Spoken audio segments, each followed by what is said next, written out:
কয়েক মাস আগে যে শুল্ক আরোপ নিয়ে হইচই পড়েছিল, এখন সেই শুল্কের টাকা ফেরত দিতে হচ্ছে ট্রাম্প প্রশাসনকে।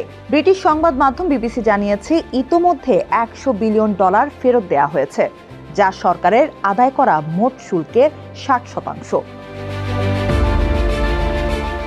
তবে সব অর্থ এখনও ফেরত দেওয়া হয়নি।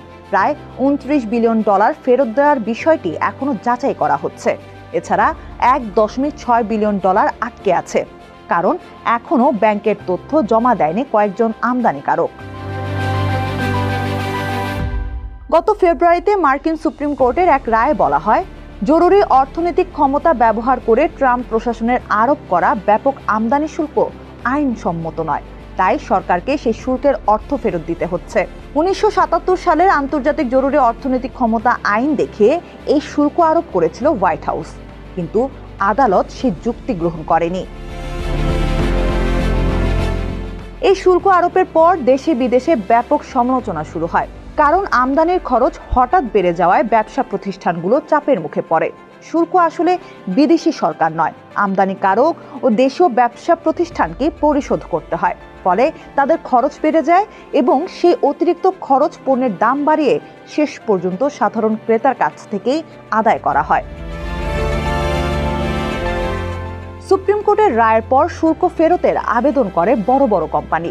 এর মধ্যে দ্বিতীয় প্রান্তিকে প্রায় $60 কোটি ফেরত পেয়েছে অ্যামাজন। কোম্পানিটি জানিয়েছে, এই অর্থের কিছু অংশ গ্রাহকদের ফেরত দেওয়া হবে, আর বাকি অংশ পণ্যের দাম কমাতে ব্যবহার করা হবে।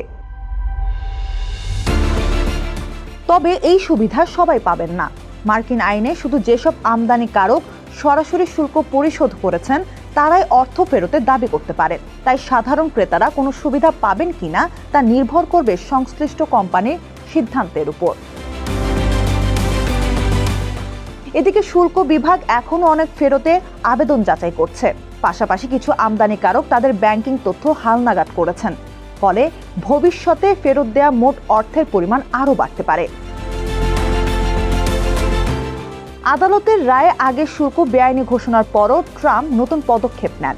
তিনি অস্থায়ীভাবে 10% সার্বজনীন শুল্ক আরোপের প্রস্তাব দেন।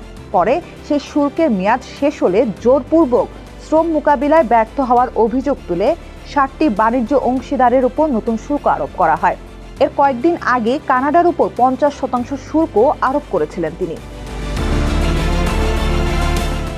অর্থাৎ একদিকে সরকার পুরনো শুল্কের টাকা ব্যবসা প্রতিষ্ঠানগুলোকে ফেরত দিচ্ছে, অন্যদিকে নতুন করে আবার বিভিন্ন দেশের পণ্যের উপর শুল্ক বসানো হচ্ছে। ফলে যুক্তরাষ্ট্রের শুল্ক নীতি নিয়ে অনিশ্চয়তা এখনো কাটেনি।